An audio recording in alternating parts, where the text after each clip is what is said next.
आमदार जोल्ले यांच्या हस्ते 24 तास लाईट व बस स्टॉप बोर्डाचे उद्घाटन.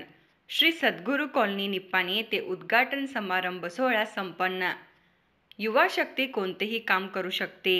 कोणत्याही कामाचा पाठपुरावा केल्यास ते काम पूर्णत्वास जाते. नागरिकांना राहण्यासाठी चांगले रस्ते, गटारी, पिण्याचे पाण्याची व्यवस्था, लाईट गरजेचे असून आज आपण बऱ्याच दिवसांपासून प्रतीक्षेत असलेल्या श्री सद्गुरू कॉलनी निप्पाणी येथे 24 तास लाईट व बस स्टॉप उभे राहण्याची व्यवस्था करून दिले असल्याचे प्रतिपादन आमदार सौ शशिकला जोल्ले यांनी केले. त्या श्री सद्गुरू कॉलनी रामपूर रोड निप्पाणी येथे उद्घाटन समारंभात कार्यक्रमाचे अध्यक्षस्थानावरून बोलत होत्या. प्रारंभी आमदार जोल्ले यांच्या हस्ते 24 तास डीपी बोर्डाचे उद्घाटन करण्यात आले. यानंतर बस स्टॉप बोर्डचे अनावरण करण्यात आले. या कार्यक्रमाचे प्रास्ताविक महानंदा हिरेमठ यांनी केले. उपस्थित मान्यवरांचा पुष्पगुच्छ देऊन सत्कार करण्यात आला. या कार्यक्रमासाठी परमपूज्य प्राणलिंग स्वामीजी यांचे दिव्य सानिध्य लाभले होते. पुढे बोलताना जोल्ले म्हणाल्या, सद्गुरू कॉलनीमध्ये शेतीची फक्त 3 तासाची लाईट होती. शालेय मुलांना त्याचा त्रास सहन करावा लागत होता.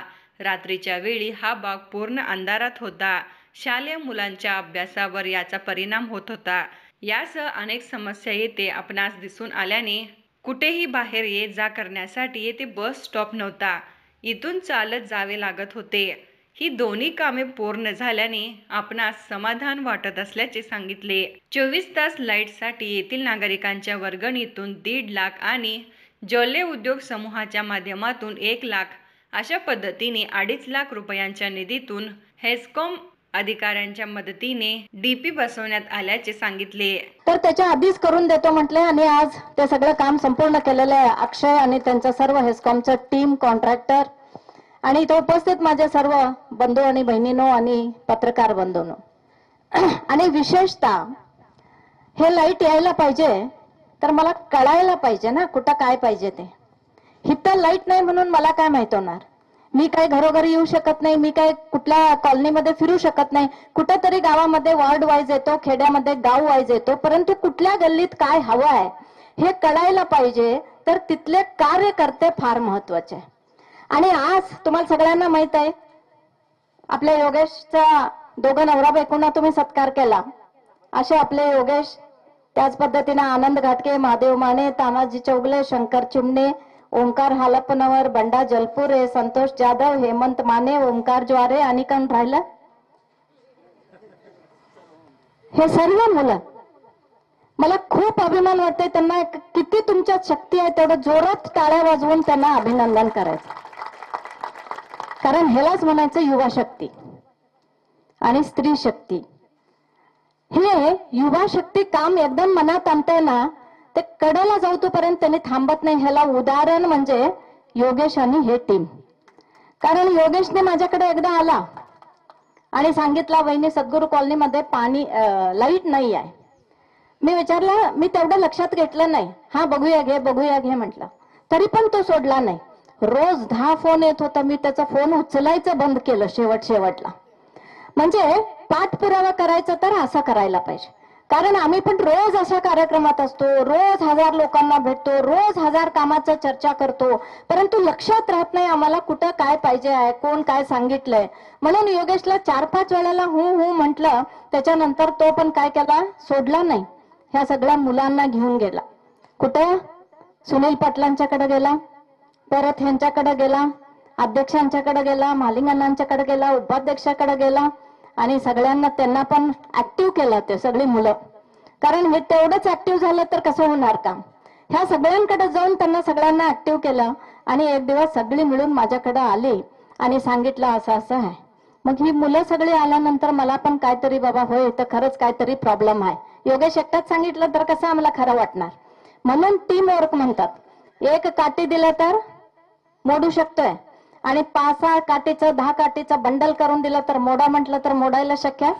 असं ह्या मुलांच्या मध्ये एकजुटी होती. म्हणून आज लाईट तुमच्या कॉलनीमध्ये आली आणि त्याला सहकार्य म्हणून आपले नगराध्यक्ष, उपनगराध्यक्ष, आमचे नगरसेवक, आपले सभापती सगळ्यांनी देखील त्यांना सपोर्ट केला.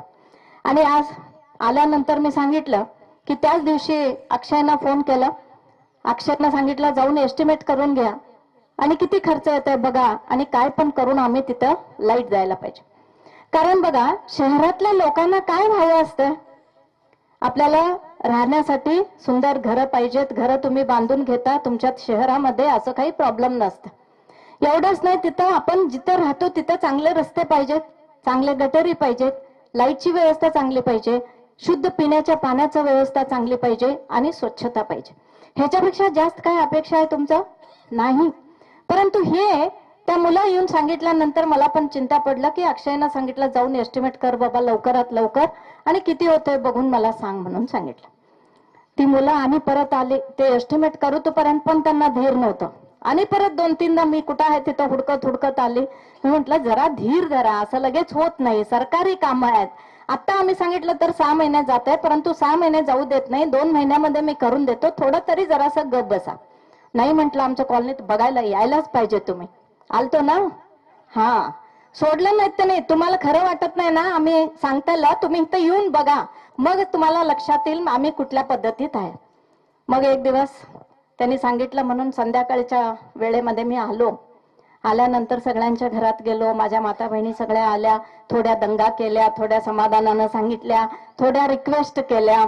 कारण स्वाभाविक आहे, कारण आम्ही राहतो तिथं व्यवस्था नाही तर राग येणं हे साहजिक आहे. परंतु रागानं बोललं म्हणून मला काही वाईट वाटत नाही, कारण माझं माहेरचंच आहे, माझ्या वहिनीच बोलतात आम्हाला. यावेळी निप्पाणी नगराध्यक्षा सोनल कोटडिया, उपनगराध्यक्ष संतोष सांगावकर, नगरसेवक राजू गुंदेशा, हाल शुगर संचालक महालिंग कोटीवाले आदींनी आपले मनोगत व्यक्त केले.